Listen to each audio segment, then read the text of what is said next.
Good morning and welcome to this weekly market update from MRC Markets. There's the 17th of December 2013.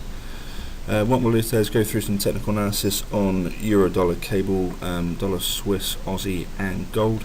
Just going to review what's been going on in the markets over the last sort of week and give some sort of outlook into the rest of this week. And yeah, basically just go through the interesting setups that are out there in play in the markets at the minute. We're not making any trade calls recommendations in this video. You trade at your own risk. If you could please read our full disclaimer on our website, which is www.mrcmarkets.com. And for any new followers out there, we have 3 moving averages on each of these charts. The red one is a 50 simple moving average, the purple is a 100 simple, and the gold is a 200 simple moving average. Okay then, let's have a look at the Euro Dollar. So this is the weekly chart. We're obviously going to go down each of the time frames, but it's always good just to keep some sort of perspective in the markets and see what the sort of longer term players are looking at. And of course, if you're a long term swing trader, then it'll be useful anyway. But yeah, so in terms of the weekly, we've been speaking about this setup for the last few weeks, well, for a long time. The bears. So this setup is from this fib move from the 2011 highs to the 2012 lows. We initially got this sort of slight sell-off from the 61.8 pretty much to the pip, came back down, tested the 200 SMA, and we've rotated higher. The bulls have come back in, and then we'll also say why that's come off, the 50% retracement we've been speaking about. So yeah, it's just in grind high mode really. But it's all about the 61.8. Will it? Is it going to hold? I mean, it looks like it may want to test it this week again. But it's all about weekly closes. As long as we're below that, then I'd say the bias should be towards the downside still in terms of this overall longer term picture. But there's also nothing to stop it grinding higher and popping up above these highs and making new yearly highs really. So it's still an interesting setup. It's always good to keep in mind. Well, I mean, in terms of if you're a sort of intraday player, it's just personally just keep the 61.8 level on there, which is one spot 38.32, and that's basically the yearly highs. So keep an eye on the action around that. And yeah, let's flip it to the daily now. The daily, it's still about this setup here. It's still in play. This fib move, pretty much from the lows of the year to the highs. Yeah, that's about right.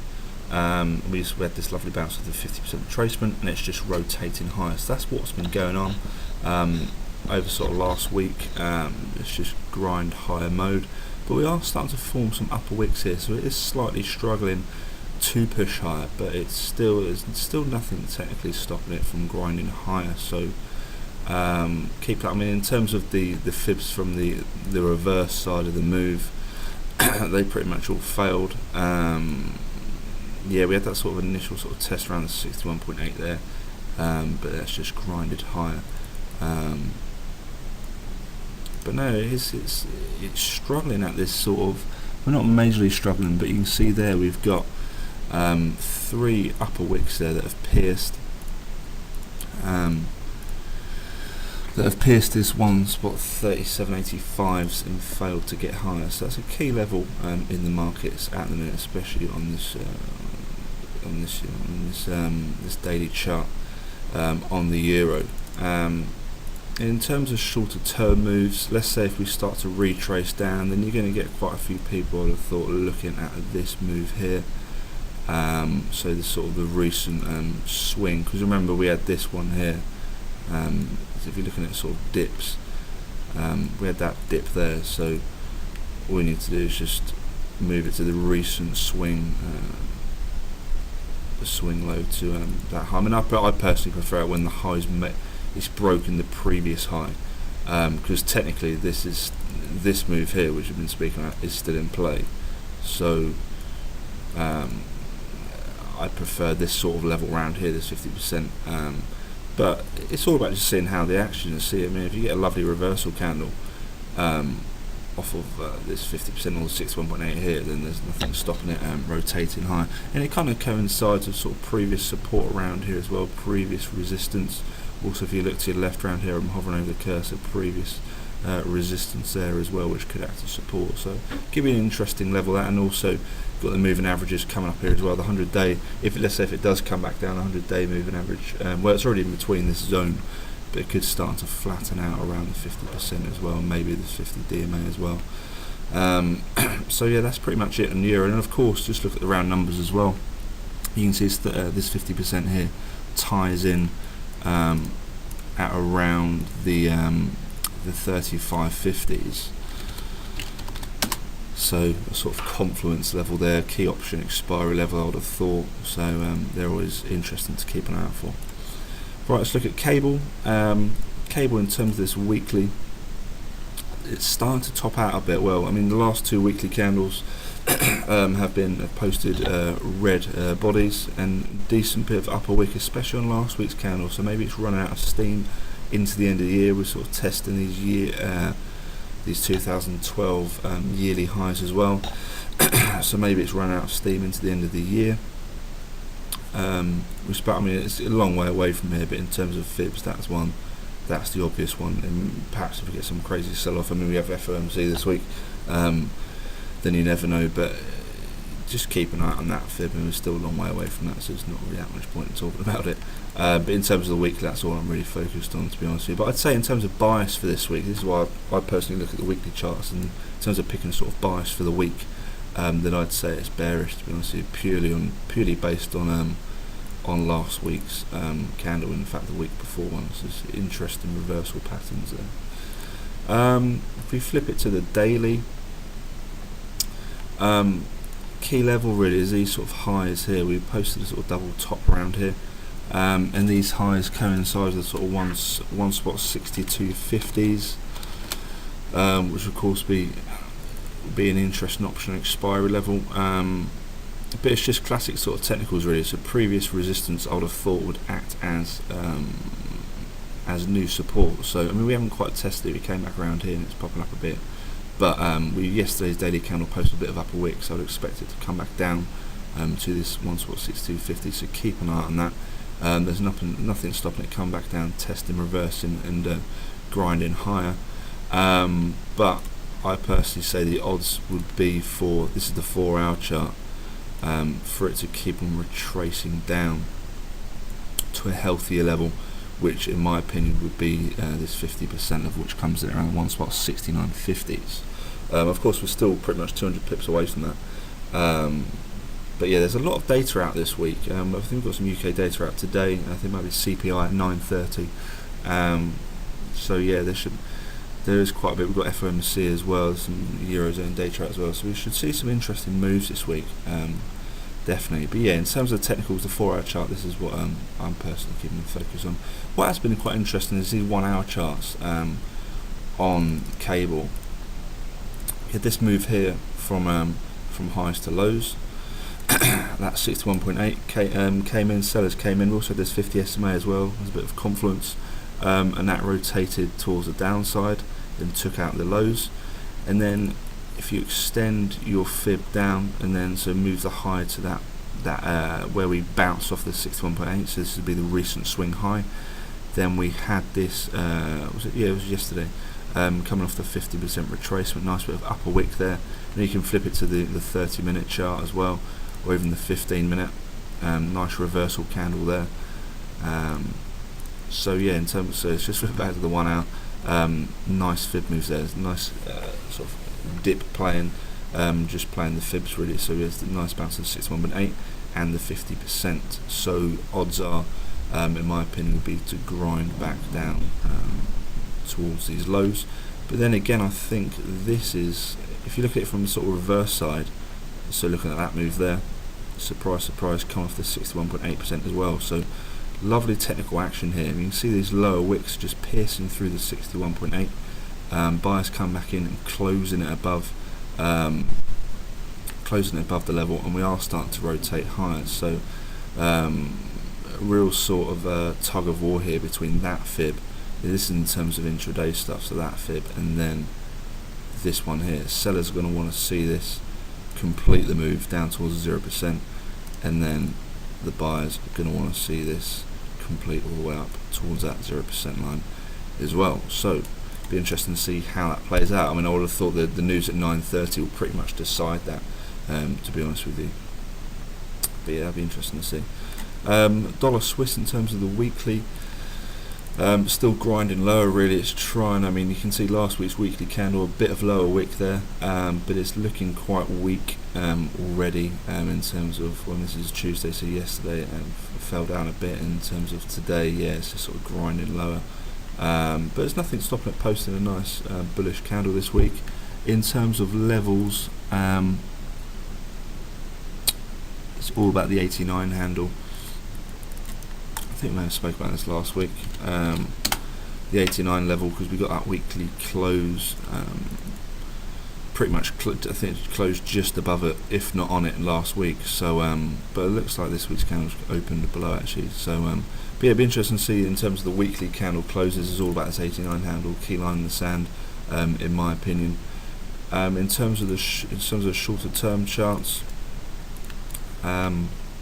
In fact, it's quite interesting to see that on the daily as well. You can see we broke below, came back up, tested it, and we sort of, sellers have already come in. So key line in the sand. Oh yeah, I remember speaking about this in last week's one. Two sort of reversal candles there, rotated higher, interesting price action there. So 89 is definitely the key line in the sand for the dollar Swiss this week. We spoke about this fib. That played out. The fibs have been really, really interesting on dollar Swiss, especially this daily. We had this one here, remember, off the 50%. Then if you extend it lower, right off the 61.8% as well. So the next one I'm personally keeping an eye out for is this one here. So from that recent swing high to the recent swing low, if we get above these 89s and keep an eye on this 50% retracement, which comes in at 0.9044s, and that coincides with the 50-day moving average as well, which is starting to flatten out. So that's the key move, and it's the same on the 4 hour really, no change. I mean, a lot of people will be looking at the smaller dips here, because we had this first one here on the 4 hour, so that one played out 61.8%, rotated to the downside, and then this one here, I think, yeah, that played out. So that recent dip off the 50% took out these lows. So if you extend your fib down and then take the high to the previous swing high, then the 50% comes in at 0.8975. So it's up to you how you want to play it, but I'll assume a lot of people will be playing both. Well, some people will be playing the shorter term. It depends what time frame you like to look at, really. But in terms of the more obvious one, I'd say it's this daily one. I'd personally be patient and look at that one there. Okay, let's have a look at the Aussie. Aussie, nothing changed. We've been speaking about this for a long while now. The fib from the high of the year to the low of the year. Lovely bounce off the 50% retracement, lovely reversal candle there, nice bit of upper wick, and it's just grinding lower. We've had how many weeks in a row? 1, 2, 3, 4, 5, 6, 7, 8. Well, it might be 9. Weekly candles, red weekly candles in a row. On this Aussie, just grinding it low.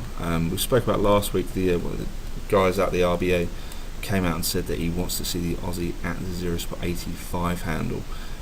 So that's clearly having an effect on it as well. But in terms of technicals, that is just the most textbook fib move you can really get.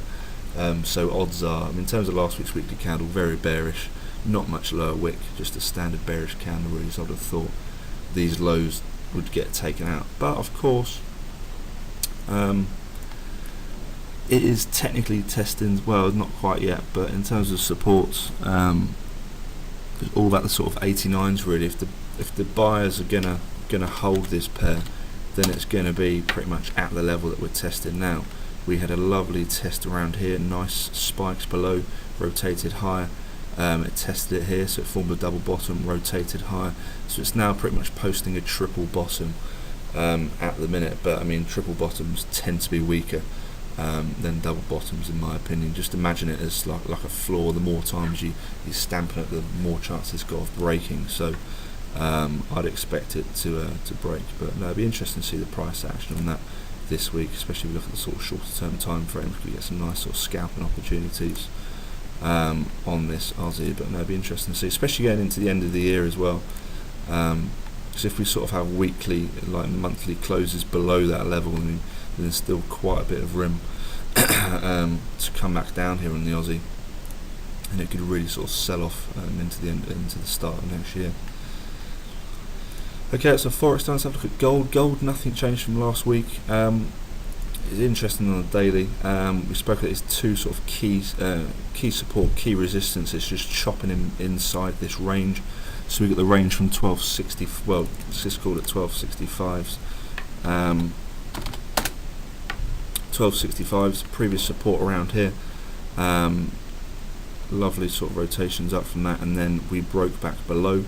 Tested this key support at 1221s, rotated higher, tested the key resistance, which was previous support, and it's just pure chopping, as you can see, between this range. So it's all about breaks above or below. If we break above, then 1300s are in play, and if we break and close below, then 1200s are in play, which is also the sort of yearly support on gold. So it is an interesting chart, but it's just, well, in terms of short-term plays, especially if you sort of look at the 1 hour, I remember these moves last week, off this, some nice sort of spike. There's a nice lower wick there. We had a lovely rotation higher, and same over here, nice spike above, with 2 spikes above, close below, and we rotated higher. So it's all about just playing the range, in my opinion. Okay, then that's all for today. Hope you enjoyed that video. Hope you found it useful. If there's any other pairs that you want to have a look, that you want me to have a look at next week, then feel free to comment under the YouTube video or send us a tweet to our Twitter feed, which is at MRC_markets. Hope you have a great rest of the week trading. Keep an eye out on the data because there's quite a bit out. Yeah, have a great rest of the week trading, and I'll catch you next week. Thanks for watching.